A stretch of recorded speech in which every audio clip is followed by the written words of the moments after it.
So I feel like I have been on a journey. Thank you. Thank you, Rachel. Thanks. Anyone else feel like they were transported somewhere else? It really is incredible to see the power of this form, because so often we see it with, lots of colors and big headdresses, and I'm just wondering if you could talk a little bit more about this particular piece that you've created. You've worked on it now for some months. First of all, thank everyone come tonight to be with us in such a weather. Thank you, appreciate it. And then thank you, Rachel, for giving me this chance.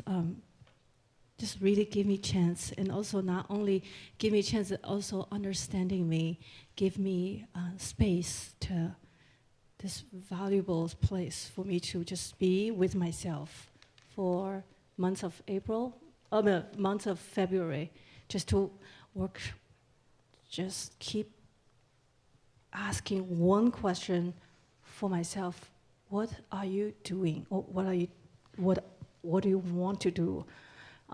So this is a very rare chance for me as a professional, a performer.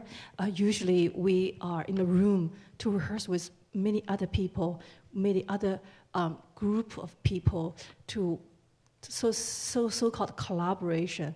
So that's one of the beauty of theater, is you're collaborating with designers and music and musicians and with other actors. And but this process of creating this piece, somehow I have this luxury and privilege just to own this space, just me with this place. And my question is, what are you doing resonating in this room? So almost like you can't ask for such a chance to every day 4 hours or 5 hours just keep looking into what's going on inside of this person. And this is the answer. What you're seeing tonight pretty much is the answer of. Sorry. Well, so much of what we've been talking about over the years, Qian Yi, is what does it mean to have spent so much of your life studying this form, embodying this form, and feeling like now you want to create work of your own, and what is that journey of finding the, are you seeking the essence of Kunqu? Are you looking for the essence of Qian Yi? What do you feel at this point? Thank you. Thank you, Rachel, for this question. To be honest, after PD Pavilion, excuse me, the cough tonight. Been coughing for the last 3 weeks. Thank you, Rachel. After Peony Pavilion finished touring, to be honest, I feel a little bit empty. Actually, a lot of emptiness. Don't know where to start again. I feel like I've done everything I know and I have. So then what, right? Lots of emptiness inside. So I went back to study with my teacher, and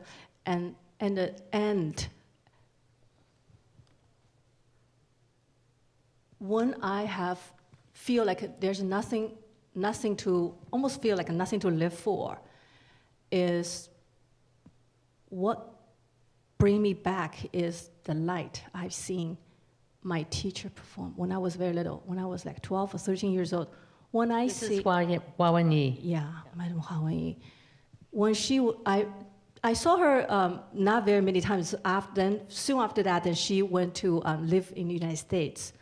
So I remember rarely, I saw her twice, but especially one time, I sitting there at 12, 13 years old, I seen her on stage. I just feel like, oh my God, suddenly the stage feels a little more than when other people on stage. That light makes me so happy, just really happy, it's like almost there's no reason, just happy. So when I was really unhappy with myself, is that light really pushing me forward? So that's why I came to you, talk to you about the light. I want to talking about like Buddhism or Kunqu opera save a person's life. I feel it really does. It has the power of like you. Sometimes we search for that light.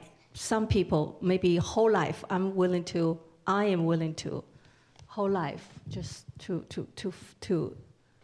understand what is that, what's going on, what happened, why is that, right? So, yeah. So, You know, part of that is the power of practice. I mean, in Buddhism, it's practice.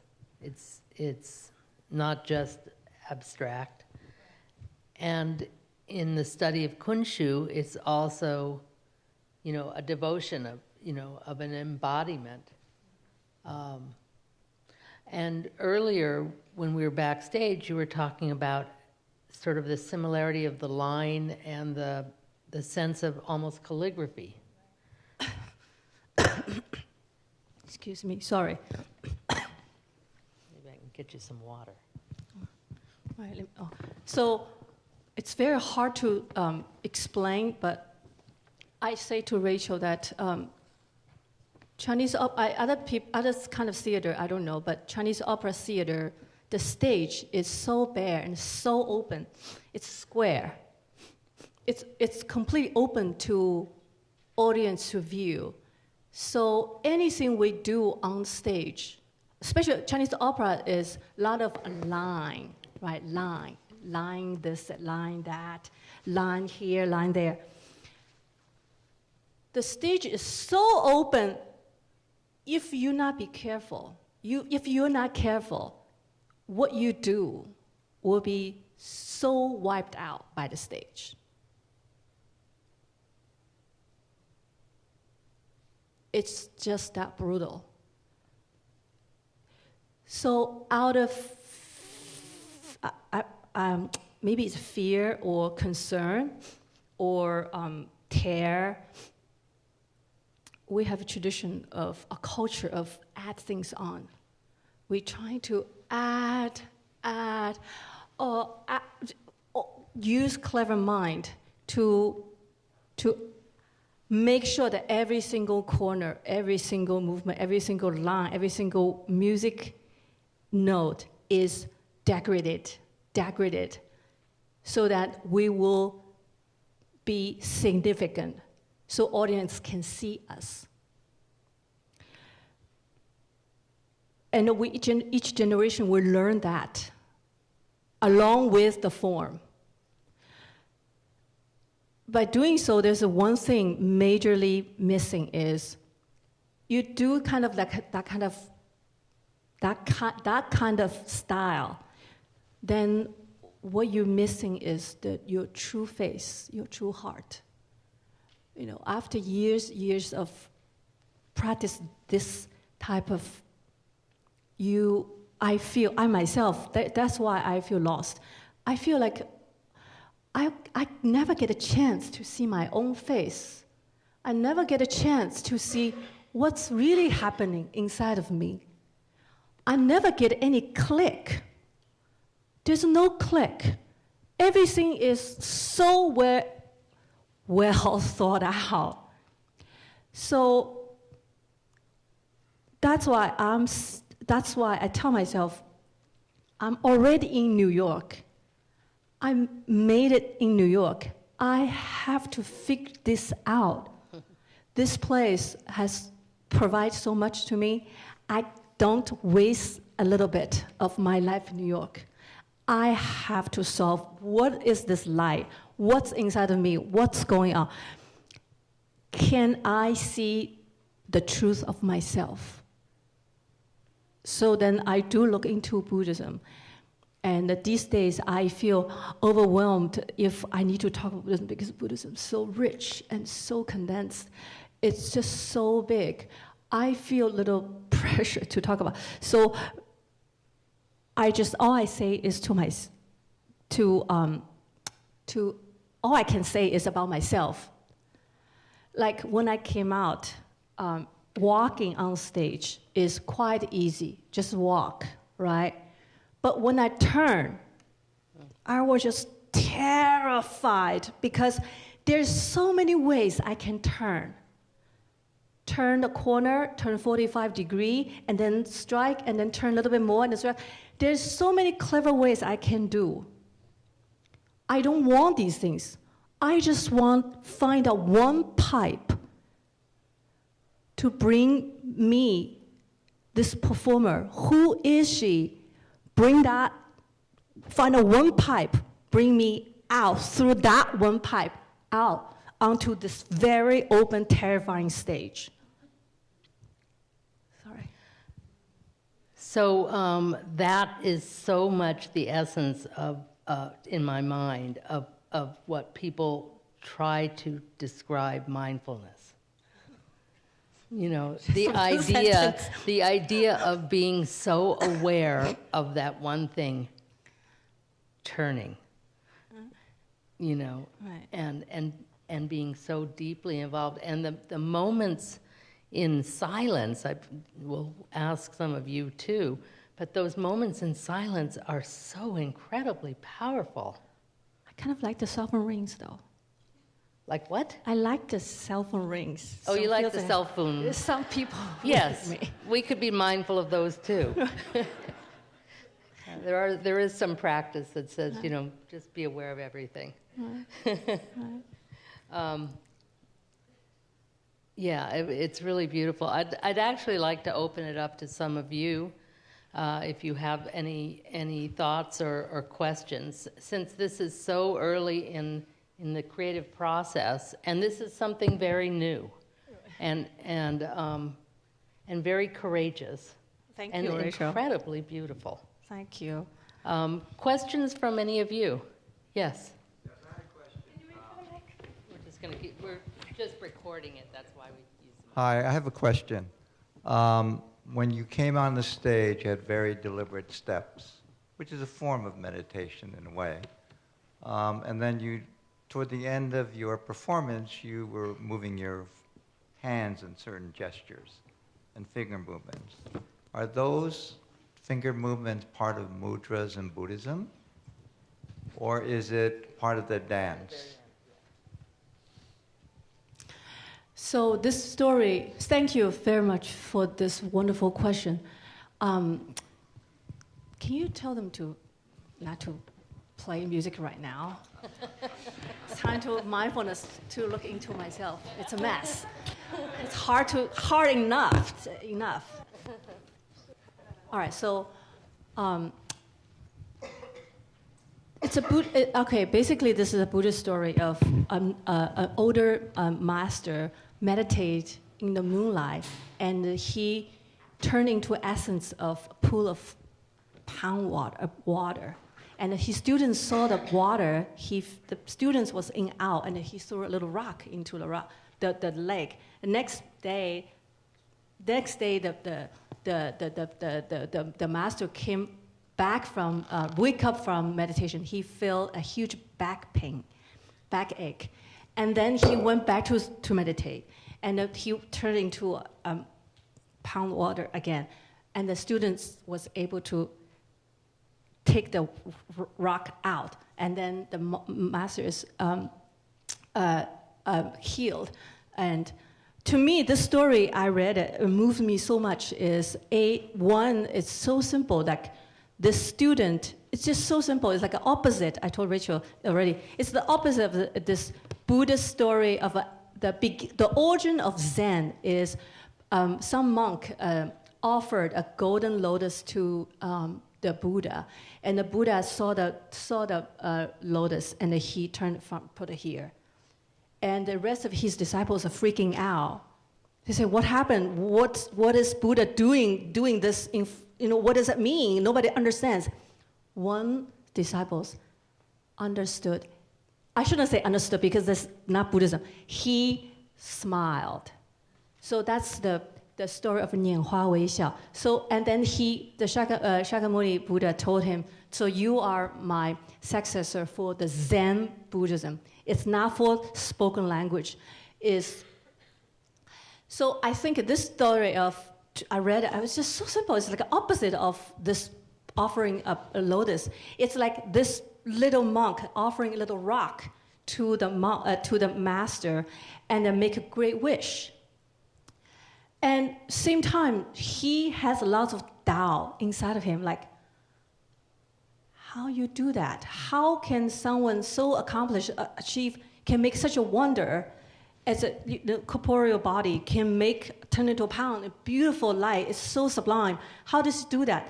This, to me, that's how I see, in general, all the masters do calligraphy, paintings, Chinese operas, artistic achievement, so big. And to me, it's like there's lots of doubt, like how do you achieve that? What's the secret to do that? So going back to your question is, hands is an extension of the consciousness. So to me, what's future?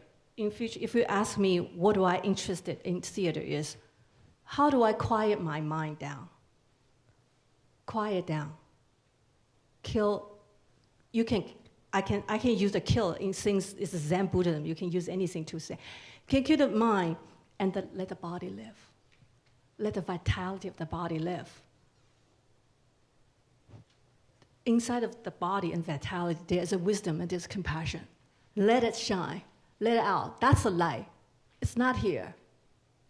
Don't calculate. I tell myself, don't calculate. Don't try to do 20, 45 degree here and there, and a little bit, it's beautiful here. Show audience here. Don't stop doing that, Qian Yi. Even sometimes you're compelled to do that. So this hand gesture is, Buddha is able to transform the mind into something higher. And a doubtful student, for many, many years, I'm like struggling. There's so much emotions in the hand, in here. There's so much here. So eventually, and Rachel helped me to tell the narrative is, finally, these two things come together and quiet down. Put together into a round completion of this beautiful theater.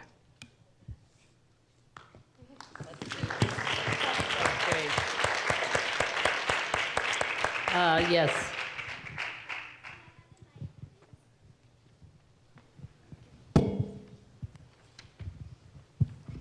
Hey, Ms. Tin. Thank you so much for being here today. So in traditional opera, we use similar costume and similar makeup to limit the difference between different actresses. So individuality is limited in traditional opera. How do you try to balance that while still keeping the important components of Qin opera? And I can see that some people might say going against these traditions is going against the art itself. How do you respond to that? Thank you. So the question is, can you make the question a little simpler? So how do you try to express individuality at the same time of keeping the art as like the art itself? Yeah, this is a great question because this is something, Kunqu is an intangible cultural heritage. So when we, young generation, take this heritage, sometimes we, many people, I think that it's just spend your whole life is not enough to just learn the skin. Mm-hmm. So we talking about, there's a word very brutal in calligraphy or in Chinese Inca paintings called 力透纸背. It's called the liveliness, the power, the strength. It's so powerful in the brush stroke. It goes through the piece of paper. So I guess that because the brush is soft, you can poke, right? It's all about the intangible, the power. So for us, each of us, we are doing paintings, we're doing calligraphy on stage. How do we make our own strengths? How can we bring this art form true to ourselves? This is a challenge. This is a challenge, and you can't teach. This is something that a teacher will not teach and cannot teach. Can we say, please be funny? You can be funny, just by saying, oh, please be funny, right? You can. There's just something that you just have to let it happen. You just have to let it happen. Just at the beginning of the speech, the talk, you said, practice is important. Practice is so important. In the practice, you let your body run. The body runs, and the body will tell you what to do eventually after you run a certain time. Like there's one movement, it's like I do one. After 500 times, this wrist, it makes circle the way it wants to make is so perfect that it's not from here, it's itself. So I think a practice is really probably is the answer for your question, I think. I mean, it's so interesting because the word practice has almost two sides to it. You know, you practice your art, or you practice when you're learning something. And there's the repetition, but there's also the practice of meditation. So, I mean, they're related. So another question, I think okay, one more I'm being told, and that's you. Okay. Sorry, I'm going to give you the mic. So you mentioned the silence, and I was at first struck by how you could command our attention with so little movement and so much silence.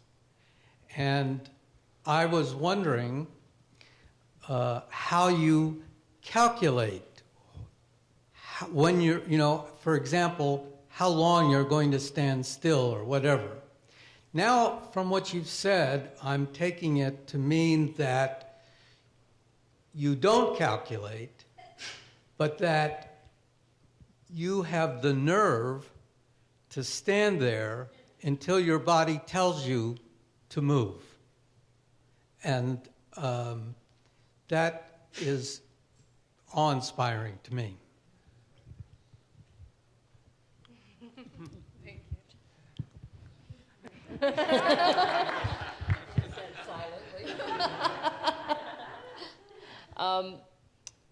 One thing that we didn't get a chance to talk about was this new piece. And we're hoping that we will be able to work with you to develop it.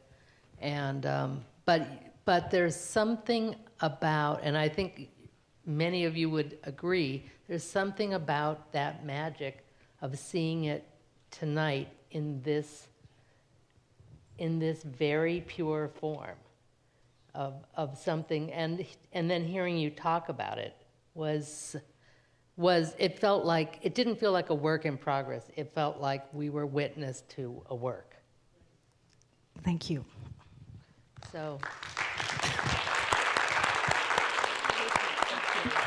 thank you all for coming. Stay tuned. I hope you'll see our exhibition and some of the other programs that are here.